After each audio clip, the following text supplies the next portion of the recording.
ಬಾಗಲಕೋಟೆ ಜಿಲ್ಲೆ ನವಕರ್ನಾಟಕ ರಾಜ್ಯ ರೈತ ಸಂಘ ಹಾಗೂ ಕರ್ನಾಟಕ ರಾಜ್ಯ ರೈತ ಸಂಘ ವಾಸುದೇವ ಮೇಟಿಬಣಹುನಗುಂದದ ಉಭಯ ವತಿಯಿಂದ ದಿನಾಂಕ ಸೆಪ್ಟೆಂಬರ್ 3, 2025 ರಂದು ಮುಂಜಾನೆ 11 ಗಂಟೆಗೆ ಪ್ರಸಕ್ತ 2025ನೇ ಸಾಲಿನಲ್ಲಿ ಮುಂಗಾರು ಪೂರ್ವ ಮತ್ತು ಮುಂಗಾರು ಮಳೆಗಳಿಂದ ಎಡಬಿಡದೆ ಸುರಿಯುತ್ತಿರುವ ಧಾರಾಕಾರ ಮಳೆಯಿಂದಾದ ಅತಿವೃಷ್ಟಿಗೆ ರೈತರಿಗೆ ಬೆಳೆ ನಷ್ಟ ಪರಿಹಾರ, ತತ್ಕ್ಷಣ ವೈಮಾನಿಕ ಸಮೀಕ್ಷೆ, ಫಸಲ ಭೀಮಾ ಯೋಜನೆಯ ವಿಮೆಹಣ ಬಿಡುಗಡೆ ಹಾಗೂ ಪ್ರಸಕ್ತ ಸಾಲಿನ ಪಿಕೆಪಿಎಸ್ ಸಹಕಾರಿ ಸಂಘಗಳು ಮತ್ತು ರಾಷ್ಟ್ರೀಕೃತ ಬ್ಯಾಂಕಿನ ಸಾಲಮನ್ನಾ ಸೇರಿದಂತೆ ವಿವಿಧ ಪರಿಹಾರಗಳನ್ನು ಸಮರೋಪಾದಿಯಲ್ಲಿ ಸರ್ಕಾರವು ಕೈಗೊಳ್ಳಬೇಕೆಂದು ಆಗ್ರಹಿಸಿ ಹುನಗುಂದ ಪಟ್ಟಣದ ಗಚ್ಚಿನಮಠದ ಪೀಠಾಧಿಪತಿಗಳಾದ ಶ್ರೀಯಮರೇಶ್ವರ ದೇವರು ಗಚ್ಚಿನಮಠ ಹಾಗೂ ವೇದಮೂರ್ತಿ ಮಹಾಂತಯ್ಯ ಗಚ್ಚಿನಮಠರ ದಿವ್ಯ ಸಾನ್ನಿಧ್ಯದಲ್ಲಿ ಹಾಗೂ ಪ್ರಗತಿಪರ ರೈತರುಪಸ್ಥಿತಿಯಲ್ಲಿ ಶ್ರೀಮಠದಾವರಣದಲ್ಲಿ ಸುದ್ದಿಗೋಷ್ಠಿ ಜರುಗಿತು. ಈ ಸುದ್ದಿಗೋಷ್ಠಿಯುದ್ದೇಶಿಸಿ ನಿವೃತ್ತ ಶಿಕ್ಷಕರಾದ ಎನ್.ಬಿ. ಕರಂಡಿ, ಹಿರಿಯ ಪ್ರಗತಿಪರ ರೈತ ಮುಖಂಡರಾದ ಮಲ್ಲಣ್ಣಗೌಡ ತುಂಬದ, ವಿಮವಿ ಸಂಘದ ನಿರ್ದೇಶಕರಾದ ಅರುಣೋದಯ ದುದ್ಗಿ, ಯುವ ಮುಖಂಡರಾದ ಮಹೇಶ ಬೆಳ್ಳಿಹಾಳ, ಶ್ರೀಮತಿ ಭಾರತಿ ಶೆಟ್ಟರ ಹಾಗೂ ಶ್ರೀಗಳು ಮಾತನಾಡಿ, ರಾಜ್ಯದ 30 ಜಿಲ್ಲೆಗಳಲ್ಲಿ ಕಳೆದ 3 ತಿಂಗಳಿನಿಂದ ಮಳೆಯರಾಯನ ಅಬ್ಬರಕ್ಕೆ ಹಾಗೂ ಮತ್ತೊಂದೆಡೆ ರಾಜ್ಯದೆಲ್ಲ ನದಿಗಳು ಅಪಾಯ ಮಟ್ಟ ಮೀರಿ ಉಕ್ಕಿ ಹರಿಯುತ್ತಿರುವುದರಿಂದ ಹಾಗೂ ಭರ್ತಿಗೊಂಡ ಜಲಾಶಯ ನೀರು ಪ್ರವಾಹ ಮತ್ತು ನೆರೆಸ್ವರೂಪ ಪಡೆದು ಹರಿದು ಬರುತ್ತಿರುವುದರಿಂದ ರೈತರು ಬೆಳೆಯುತ್ತಿರುವ ಮುಂಗಾರು ಬೆಳೆಗಳಲ್ಲಿ ಈರುಳ್ಳಿ, ಮೆಣಸಿನಕಾಯಿ, ತೊಗರಿ, ಸೂರ್ಯಕಾಂತಿ, ಮೆಕ್ಕೆಜೋಳ ಸೇರಿ ಇತರೆ ಬೆಳೆಗಳು ಕೆಲವೆಡೆ ಜಲಹೋಮವಾದರೆ ಕೆಲವೆಡೆ ಬೆಳೆಗಳು ಕೊಚ್ಚಿ ಹೋಗಿವೆ. ಹಾಗೂ ಮತ್ತೊಂದೆಡೆ ಬೆಳೆಗಳಿಗೆ ಕೀಟಬಾಧೆ, ಕೊಳೆ ಮತ್ತು ಕಳೆರೋಗದಿಂದ ರೈತ ಪಿಬಳಗವು ಅಕ್ಷರಶಃ ನಲುಗಿ ಹೋಗಿದೆ. ಆದಾಗ್ಯೂ ಸಹ ಹುನಗುಂದ ಮತಕ್ಷೇತ್ರದಲ್ಲಿ ಕ್ಷೇತ್ರದ ಶಾಸಕರಾಗಲಿ, ಜನಪ್ರತಿನಿಧಿಗಳಾಗಲಿ, ಸರಕಾರದಿಂದಾಗಲಿ, ಅಧಿಕಾರ ವರ್ಗವಾಗಲಿ ರೈತರ ಸಂಕಷ್ಟಕ್ಕೆ ಸ್ಪಂದಿಸುತ್ತಿಲ್ಲ. ಹಾಗೂ ರೈತರಿಗೆ ಗೊತ್ತಿಲ್ಲದೆ ಸಂಪರ್ಕಿಸದೆ ಅಧಿಕಾರಿಗಳು ಕಾಟಾಚಾರಕ್ಕೆ ಬೆಳೆ ಸಮೀಕ್ಷೆ ನಡೆಸಿ ಕೆಲ ರೈತರಿಗೆ ವಿಮೆಯ ಮತ್ತು ಬೆಳೆ ಪರಿಹಾರ ಸಿಕ್ಕರೆ ಮತ್ತೊಬ್ಬರಿಗೆ ಸಿಗದಂತಹ ಪರಿಸ್ಥಿತಿ ಇದೆ. ಹಾಗೂ ಮತ್ತೊಂದೆಡೆ ರಾಜ್ಯ ಸರಕಾರವು ಉತ್ತರ ಕರ್ನಾಟಕ ಭಾಗದ ಖನಿಜ ಸಂಪತ್ತೆಲ್ಲ ಲೂಟಿ ಮಾಡಿ ದಕ್ಷಿಣ ಭಾಗದ ಅಭಿವೃದ್ಧಿಗೆ ಹೆಚ್ಚು ಒತ್ತು ನೀಡುತ್ತದೆ. ಹಾಗಾಗಿ ಈ ಮಲತಾಯಿ ಧೋರಣೆಯನ್ನು ಉತ್ತರ ಕರ್ನಾಟಕ ಭಾಗದ ಶಾಸಕರು, ಸಚಿವರು, ಸಂಸದರು ಪ್ರಶ್ನಿಸಿ ಏಕೆ ಖಂಡಿಸುತ್ತಿಲ್ಲ ಎಂದು ಪ್ರಶ್ನಿಸುತ್ತಾ ಈ ಭಾಗದಲ್ಲಿ ಅಭಿವೃದ್ಧಿ ಎಂಬುವುದೇ ಮರಚಿಕೆಯಾಗಿದೆ. ಈ ಕೆಟ್ಟ ಸಂಪ್ರದಾಯವು ಲಾಗಾಯತನದಿಂದ ನಡೆದು ಬರುತ್ತಿದೆ ಎಂದು ಆಕ್ರೋಶ ಹೊರಹಾಕಿದರು. ನಂತರ ಇಡಿಯಾಗಿ ಹುನಗುಂದ ತಾಲೂಕವು ರೈತರಿಂದ ತುಂಬಿತುಳಕುತ್ತಿದ್ದರೂ ಸಹ ತಮ್ಮೆಳೆ ನಷ್ಟ ಪರಿಹಾರಕ್ಕಾಗಿ ಹೋರಾಟಕ್ಕೆ ಒಗ್ಗೂಡುವುದಾಗಲಿ, ಕೈಜೋಡಿಸುವುದಾಗಲಿ, ಇಲ್ಲವೇ ಪಕ್ಷಭೇದ ಮರೆತು ಒಗ್ಗೂಡುವುದಾಗಲಿ ಮಾಡುತ್ತಿಲ್ಲ. ಹಾಗಾಗಿ ಈ ದೌರ್ಬಲ್ಯಗಳಿಂದ ನಮ್ಮ ಸೌಲಭ್ಯಗಳು, ನಮ್ಮ ಹಕ್ಕುಗಳನ್ನು ಹಾಗೂ ಈ ಹಿಂದೆ ಹನಿ ನೀರಾವರಿ ಯೋಜನೆಯು ಹಳ್ಳ ಹಿಡಿದಂತೆ ಸೇರಿ ನಮ್ಮ ಬದುಕು ಬೀದಿಪಾಲಾಗುವುದರಲ್ಲಿ ಸಂದೇಹವೇ ಇಲ್ಲೆಂದು ತಮ್ಮ ಅಸಮಾಧಾನ ಹೊರಹಾಕಿದರು. ನಂತರ ರಾಜ್ಯ ಮತ್ತು ಕೇಂದ್ರ ಸರಕಾರಗಳು ತತ್ಕ್ಷಣ ರೈತರ ಸಂಕಷ್ಟಕ್ಕೆ ತ್ವರಿತವಾಗಿ ಸ್ಪಂದಿಸಿ ಪರಿಹಾರ ಕಲ್ಪಿಸಬೇಕೆಂದು ಆಗ್ರಹಿಸಿದರು. ನಂತರ ನವಕರ್ನಾಟಕ ರೈತ ಸಂಘ ಹುನಗುಂದ ಘಟಕದ ಅಧ್ಯಕ್ಷರಾದ ಕೃಷ್ಣ ಜಾಲಿಹಾಳರು ಸರಕಾರಕ್ಕೆ ಮಾಧ್ಯಮ ಪ್ರಕಟಣೆಯ ಮೂಲಕ ಮಾಡಿಕೊಂಡ ಮನವಿ ಪತ್ರವನ್ನು ಓದಿದರು. ಈ ಒಂದು ಸುದ್ದಿಗೋಷ್ಠಿಯಲ್ಲಿ ಪ್ರಗತಿಪರ ರೈತ ಮುಖಂಡರಾದ ಬಸನಗೌಡ ದಾದ್ಮಿ, ಮಲ್ಲನಗೌಡ ಪಾಟೀಲ, ಚನ್ನಬಸಪ್ಪ ಇಲಕಲ್ಲ, ಮುತ್ತಣ್ಣ ಹವಾಲ್ದಾರ, ಶೇಖರಪ್ಪ ಬಾದವಾಡಗಿ, ಪರಸಪ್ಪಾಲೂರ, ನಾಗಪ್ಪ ತ್ಯಾಪಿ, ಗಿರಿಮಲ್ಲಪ್ಪ ಹಳಪೇಟೆ ಸೇರಿ ಇತರೆ ಪ್ರಗತಿಪರ ರೈತರಿದ್ದರು. Loknayak Kannada news bureau report Hungund. ಬಿಟ್ಟು ಬಿಡದ ಮಳೆ ಹತ್ತಿ ಏನಾಗೈತಿ ನಮ್ಮ ತಾಲೂಕಿನ ಪರಿಸ್ಥಿತಿ ಏನು ಅನ್ನುವಂಥದ್ದು ಇಲ್ಲಿಂತ್ರ ಚಲೋ ಆತಂದ್ರೆ ಮುಂದೆಲ್ಲ ಬೇರೆ ಬೇರೆ ತಾಲೂಕಿನೊಳಗೂ ಚಲೋ ಆಗ್ತಾವು. ಅದಕ್ಕೆ ನಮ್ಮ ಕಿರಣಿ ನಾಗಪ್ಪಣ್ಣ ಹೇಳಿದ್ದು ಸತ್ಯ ಐತಿ, ನಮ್ಮಲ್ಲಿ ಒಗ್ಗಟ್ಟಿಲ್ಲ ಅನ್ನೋದು.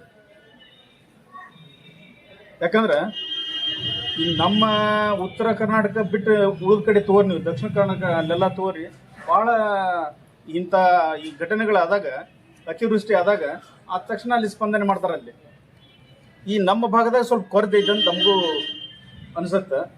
ಅದಕ್ಕೆ ಒಂದನೇದ್ದು ರೈತ ಸಂಘದವ್ರು ಅಷ್ಟೇ ಹೋರಾಟ ಮಾಡಿದ್ರೆ ಇದು ಆಗೋದಿಲ್ಲ. ಅದಕ್ಕೆಲ್ಲ ನಿಮ್ಮ ಎಲ್ಲರ ಬೆಂಬಲ ಬೇಕು, ಸಂಘ ಸಂಸ್ಥೆಗಳ ಬೆಂಬಲ ಬೇಕು. ಅದಕ್ಕೆ ರೈತರಿಗೆ ಆದಂಥ ಈ ತೊಂದರೆ, ಮಳೆ ಹಾನಿಯಿಂದ ಆದಂಥ ತೊಂದರೆಯಿಂದ ಅವ್ರನ್ನ ರಕ್ಷಣೆ ಮಾಡೋದು ರಾಜ್ಯ ಸರ್ಕಾರ ಮತ್ತು ಕೇಂದ್ರ ಸರ್ಕಾರದ ಒಂದು ಕರ್ತವ್ಯ. ಅದಕ್ಕೆ ಕೆಲವೊಂದಿಷ್ಟು ಮಂದಿಗೆ ಬೆಳೆ ಪರಿಹಾರ ಅಥವಾ ವಿಮಾ ಬಂದ್ರೆ ಕೆಲವೊಂದು ಹೆಚ್ಚಿನ ಮಂದಿಗೆ ಬರೋದೇ ಇಲ್ಲ. ಸುಮಾರು 20% ಮಂದಿ ಬಂದ್ರೆ 80% ಮಂದಿ ಬರೋದೇ ಇಲ್ಲ. ಅವಾಗ ಏನು ಮಾಡ್ತೀವಿ, ಬಂದವರು ಖುಷಿ ಪಟ್ಟಿರ್ತೀವಿ, ಬರ್ಲಾರ್ದವ್ರು ಸುಮ್ಮ ಆಗಿಬಿಡ್ತೀವಿ. ಬರ್ಲಾರ್ದವ್ರು ಯಾಕೆ ಬಂದಿಲ್ಲ ಅನ್ನುವಂಥದ್ದು ನಾವು ಯಾರೂ ವಿಚಾರ ಮಾಡೋದಿಲ್ಲ. ಅದು ಭಾಳ ಕೊರತೆ. ಅದಕ್ಕೆ ಇನ್ನು ಮುಂದಾದರೂ ನಾವೆಲ್ಲ ಎಚ್ಚೆತ್ತುಕೊಂಡು ಈ ರೈತರ ಹಿತಾಸಕ್ತಿ ಸಲುವಾಗಿ ನಾವು ನೀವೆಲ್ಲರೂ ಟೊಂಕ ಕಟ್ಟಿ ನಿಂತ್ಕೊಂಡು ಈ ರೈತರಿಗೆ ಬೆಂಬಲ ಬೆಲೆ ಆಗಲಿ ಅಥವಾ ಬೆಳೆ ವಿಮೆ ಆಗಲಿ, ಬೆಳೆ ನಷ್ಟದೊಳಗೆ ಪರಿಹಾರರಾಗಲಿ, ಇವನ್ನೆಲ್ಲ ಒದಗಿಸಲಿಕ್ಕೆ ನಾವು ನೀವು ಎಲ್ಲ ಕೂಡಿಕೊಂಡು ಒಂದು ಸಮಗ್ರವಾದ ಒಂದು ವ್ಯವಸ್ಥೆಯನ್ನು ಮಾಡಿಕೊಂಡು ರೈತರಿಗೆ ನಾವೆಲ್ಲ ಬೆಂಬಲ ನೀಡೋಣ ಅಂತೇಳಿ ನನ್ನ ಇಲ್ಲಿಯವರೆಗೆ ಒಂದೆರಡು ಮಾತುಗಳನ್ನು ನಾವು ಏನು ಕಾಣ್ತೀವಿ ಅಂತಂದ್ರೆ, ರೈತರಿಗೆ ಬಹಳ ಪ್ರಾಮುಖ್ಯ ಕೊಡುವಂಥ ದೇಶ ಯಾವುದು ಇದ್ರೆ ಅದು ಭಾರತ ದೇಶ ಅಂತ ನಾವು ಕಳ್ಕೊಂಡ್ಬರ್ತೀವಿ. ಇವತ್ತು ನಮ್ಮ ಭಾರತ ದೇಶದಲ್ಲಿ ಸುಮಾರು ಕನಿಷ್ಠ ಲಕ್ಷಕ್ಕೂ ಅಧಿಕ 3-4 ಲಕ್ಷಕ್ಕೂ ಅಧಿಕ ಹಳ್ಳಿಗಳು ಅದಾವ. ಆ ಹಳ್ಳಿಗಳಲ್ಲಿ ಪ್ರಮುಖ ಒಂದು ಕಾರ್ಯಕ್ರಮ ಏನು ಅಂತಂದ್ರೆ, ಎಲ್ಲರೂ ವ್ಯವಸಾಯ ಮಾಡೋ ಮುಖಾಂತರ ಅವರ ಕೆಲಸವನ್ನ ಆದಾಯನ ಮಾಡುವಂಥ ಕೆಲಸವನ್ನ ನಮ್ಮ ರೈತಾಪಿ ವರ್ಗ ಮಾಡ್ಕೊಂಡ್ ಬರುವಂಥದ್ದು. ಈ ಒಂದು ಭಾರತ ದೇಶದಲ್ಲಿ ಕರ್ನಾಟಕ ರಾಜ್ಯದಲ್ಲಿ ಇವತ್ತು ವಿಶೇಷವಾಗಿ ನಮ್ಮ ಬಾಗಲಕೋಟೆ ಜಿಲ್ಲಾ ಮತ್ತು ಬೆಳಗಾವಿ ಜಿಲ್ಲಾ ಆಗಿರ್ಬೋದು, ಈಗ 2-3 ತಿಂಗಳಿಂದ ಬಹಳ ಅತ್ಯಂತ ಮಳೆಯಾಗಿ ಅತಿವೃಷ್ಟಿಯಾಗಿ ಇರ್ತಕ್ಕಂಥ ಎಲ್ಲ ಬೆಳೆ ಹಾಗೆ ಎಲ್ಲ ಎಷ್ಟೆಷ್ಟೋ ನೂರಾರು ಎಕರೆಗಳೆಲ್ಲ ಹಾನಿಯಾಗಿರುವಂಥದ್ದು. ವಿಶೇಷವಾಗಿ ನಿನ್ನೆ ಮೊನ್ನೆ ಪತ್ರಿಕೆ ಒಳಗೆ ನಾವೆಲ್ಲ ನೋಡ್ಬೋದು, ಈ ವರ್ಷ ವಾಡಿಕೆಗಿಂತ 2-3 ತಿಂಗಳ ಮುಂಚಿತವಾಗಿ ಮಳೆ ಬಂದಂತೆ ಪತ್ರಿಕೆ ಕೂಡ ಬಂದೈತೆ. ಇವತ್ತು ಮೊನ್ನೆ ಓದಿದ್ದೆ ನಾನು, ಆ ಪತ್ರಿಕೆ ಕೂಡ ಬಂದಿತ್ತು. ಅದು ನನಗೆ ಸಿಗ್ಲಿಲ್ಲ, ಹುಡುಕಾಡಿದ ಬೆಳಗ್ಗೆ. ಯಾಕಂತಂದ್ರ ಅದನ್ನ ನಾವು ಏನ್ ಮಾಡ್ಬೇಕಂತ, ಅದು ಕೇವಲ ಪತ್ರಿಕೆ ಒಳಗೆ ಅಷ್ಟೇ ಆಗ್ಬಾರ್ದು.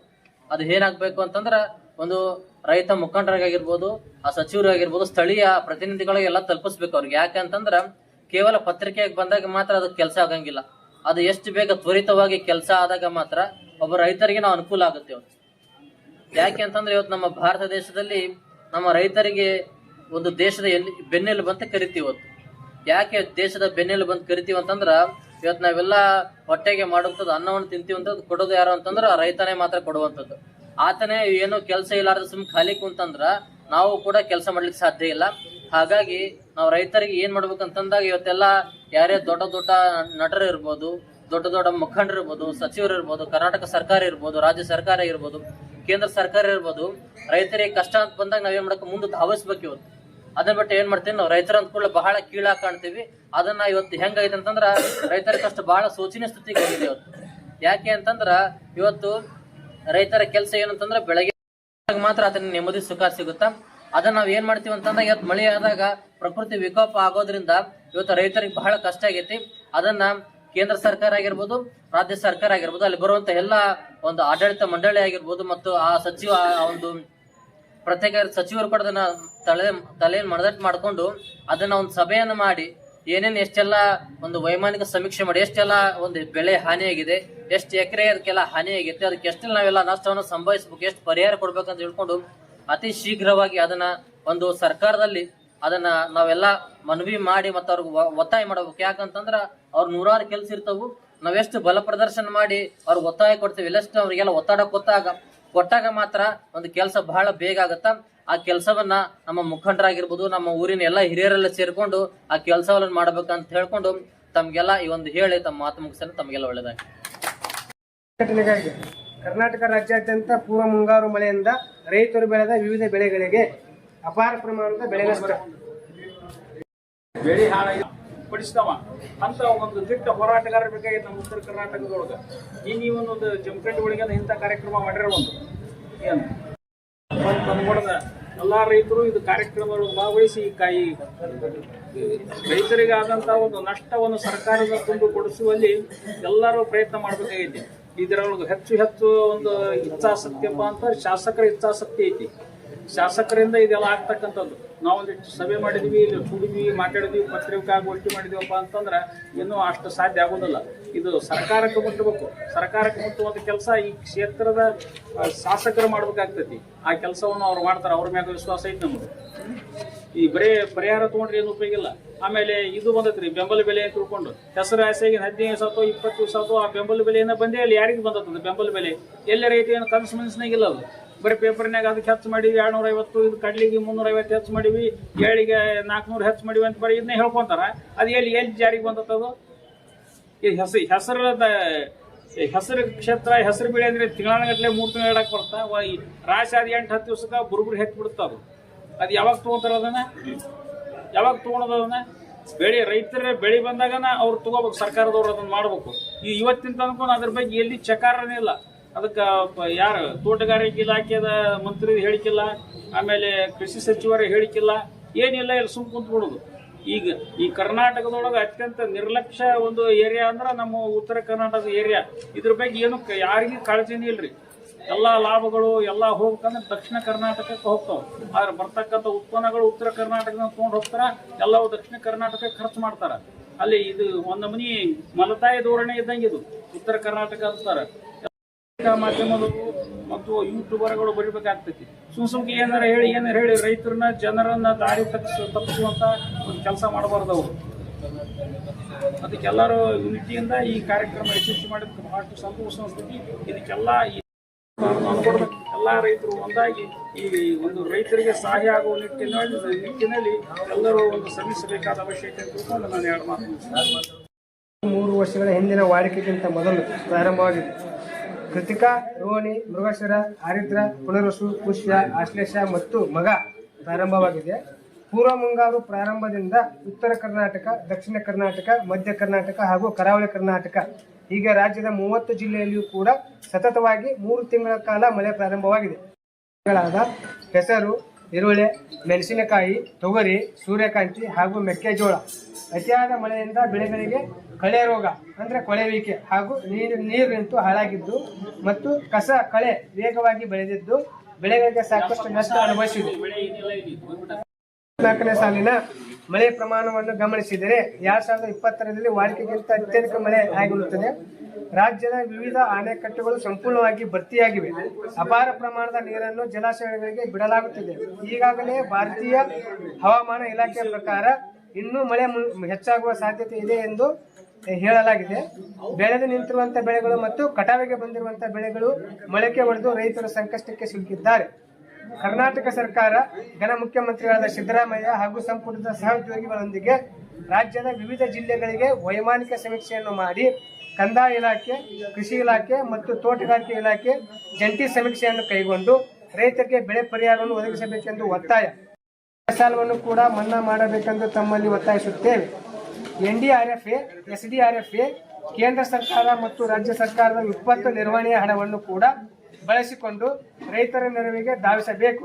ಕರ್ನಾಟಕ ಸರ್ಕಾರದ ಕಂದಾಯ ಸಚಿವರು, ಕೃಷಿ ಸಚಿವರು, ತೋಟಗಾರಿಕೆ ಸಚಿವರು ಕೂಡಿಕೊಂಡು ಕೇಂದ್ರ ಸರ್ಕಾರದ ಹಣಕಾಸು ಸಚಿವರನ್ನು ಮತ್ತು ದೇಶದ ಪ್ರಧಾನಿಗಳಾದ ನರೇಂದ್ರ ಮೋದಿ ಅವರನ್ನು ಭೇಟಿಯಾಗಿ ಉನ್ನತ ಮಟ್ಟದ ನಿಯೋಗದೊಂದಿಗೆ ಭೇಟಿಯಾಗಿ ಹಣ ಬಿಡುಗಡೆಗೆ ಒತ್ತಾಯಿಸಬೇಕೆಂದು ತಮ್ಮಲ್ಲಿ ಕೋರಿಕೆ. ರೈತರ ಹಕ್ಕೊತ್ತಾಯಗಳು 2025ರ ಅತಿವೃಷ್ಟಿ ಮಳೆಯಿಂದ ರೈತರು ಬೆಳೆದ ವಿವಿಧ ಬೆಳೆಗಳು ಹಾನಿಯಾಗಿ ಅಪಾರ ಪ್ರಮಾಣದ ನಷ್ಟ ತುಂಬಿಕೊಡಬೇಕು. ಇಲ್ಲಿಯವರೆಗೂ ಕೂಡ ಕೇಂದ್ರ ಹಾಗೂ ರಾಜ್ಯ ಸರ್ಕಾರಗಳು ರೈತರ ನೆರವಿಗೆ ಬಾರದೆ ನಿರ್ಲಕ್ಷ್ಯ ವಹಿಸಿವೆ. ತಕ್ಷಣ ಜಂಟಿ ವೈಮಾನಿಕ ಸಮೀಕ್ಷೆ ನಡೆಸಿ ಬೆಳೆ ಪರಿಹಾರ ಒದಗಿಸಬೇಕು. ಕೇಂದ್ರ ಸರ್ಕಾರದ ಮಹತ್ವಾಕಾಂಕ್ಷಿ ಪ್ರಧಾನಮಂತ್ರಿ ಫಸಲ್ ಬಿಮಾ ಯೋಜನೆಯಡಿ ವಿಮಾ ಹಣವನ್ನು ಬಿಡುಗಡೆಗೊಳಿಸಬೇಕು. 2024 ಮತ್ತು 2025ನೇ ಸಾಲಿನ ರೈತರು ಪಡೆದ ವಿವಿಧ ಸೊಸೈಟಿಯಲ್ಲಿ ಪ್ರಾಥಮಿಕ ಸೇವಾ ಸೊಸೈಟಿ ಮತ್ತು PLD ಬ್ಯಾಂಕು ಹಾಗೂ ರಾಷ್ಟ್ರೀಕೃತ ಬ್ಯಾಂಕುಗಳಲ್ಲಿ ಬೆಳೆ ಸಾಲವನ್ನು ಮನ್ನಾ ಮಾಡಬೇಕು. ರಾಜ್ಯ ಸರ್ಕಾರದಿಂದ ತಕ್ಷಣ ವೈಮಾನಿಕ ಸಮೀಕ್ಷೆ ನಡೆಸಿ ಕೇಂದ್ರ ಸರ್ಕಾರದ ಗಮನ ಸೆಳೆಯಬೇಕು. ಪ್ರತಿಭಟನೆ ಮಾಡ್ತಕ್ಕಂಥ ಸಂದರ್ಭದಾಗ ನೀವು ಆಚರಿಸ್ತಕ್ಕಂಥ ನಿಲುವುಗಳು ಏನೇ ಆಗಿರ್ಲಿ ಅವೊಂದು ಸುಖಾಂತ ಕಾಣೋರಿಗೂ ನಿಮ್ಮ ಹೋರಾಟ ಇಲ್ಲ ಅಂತ ಅನ್ಸುತ್ತೆ. ನಾಪಾದಲ್ಲ, ದಯವಿಟ್ಟು ನನ್ನ ಅನಿಸಿಕೆ ಇದು, ಅನ್ಯತಾ ಭಾವಿಸ್ಕೊಡ್ರಿ.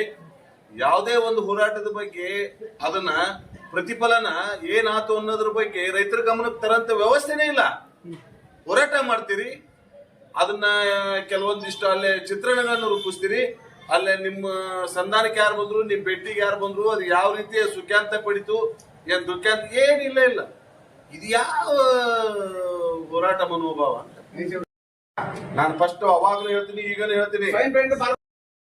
ಬಿಟ್ಬಿಡೋದು ಮುಂಚೆನೆ ಹೋಗಿಸ್ರಿ ರೈತ ಸಂಘದಲ್ಲಿ ನೀವು ಮಾಡಿ ಕಾಯಿಸಿ ರೈತನ ಕರಿ ಎಂದು ಕರೆದ್ರಿ. ಹೇಳ, ನೀವು ಯಾವ್ದೇ ಹೋರಾಟ ಕೇಳುತ್ತಂತಂದ್ರ ರೈತರಿಗೆ ಅದ್ರ ಸಂದೇಶ ಕಳಿಸಿದ್ರೆ ಅಂದ್ರೆ ರೈತ 10 ಮಂದಿ ಬರ್ಲಿಕ್ಕೆ 5 ಮಂದಿ ಬರ್ತಾರ, 20 ಮಂದಿ 10 ಮಂದಿ ಬರ್ತಾರ. ಅದ್ರ ಬಗ್ಗೆ ಯಾರು ತನಿ ಎತ್ತಿ ಹೇಳು, ನಮ್ ರೈತರಲ್ಲಿನೇ ಇಲ್ಲ, ನೀವಲ್ಲ. ಅದ್ರ ಬಗ್ಗೆ ಸಂಪೂರ್ಣವಾಗಿ ಇಡೀ ವ್ಯವಸ್ಥೆನೆ ಹಾಳಾತು ಅಂತಂದ್ರು ಕ್ಯಾರೆ ಅನ್ನೋದು ಇದು ಎಂತ ದುರಂತನ ಅಂತ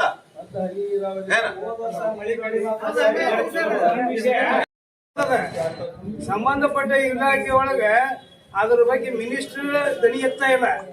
ಅದ್ರ ಬಗ್ಗೆ ಹೋರಾಟ ಯಾರು ಮಾಡ್ತೀರಿ? ನೀವು ಮಾಡ್ರಿ, ಈಗ ಕೇಳಿ ನೀವು ಕೊಡ್ರಿ. ಇದು ಸಣ್ಣ ಮುಂದೆ ಅಶೋಕರ ಅವ್ರು ಹೆಂಗ ಮಾಡ್ತಾರೆ ಬಿಡು, ಅವ್ರು ಇದ್ದಿದ್ದು ಅಂತ ಅನ್ಕೊಂಡು ಹೋಗಾರ. ಏನು ಮಾಡ್ತಾರೆ ಅವರು?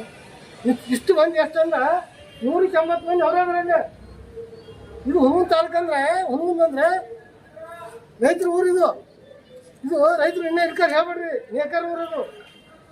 ಸತಾದ ಇದೆ ಶೇಖಪ್ಪ ಅವ್ರು ನಮ್ಮ ಜೊತೆ ಹೋದ್ರೆ ಹೇಳ್ತೀವಿ ಹೋರಾಡದೆ. ಅವರು ಇದು ಕೂಡ ನಾವು ಇನ್ಕಮ್ ಮಾಡಿಲ್ಲ ಹೋರಾಟ. ಸತತವಾಗಿ ಹುಣಗುಂದ ಮಾಡ್ತಿದ್ವಿ ನಾವು. ಯಾವಾಗ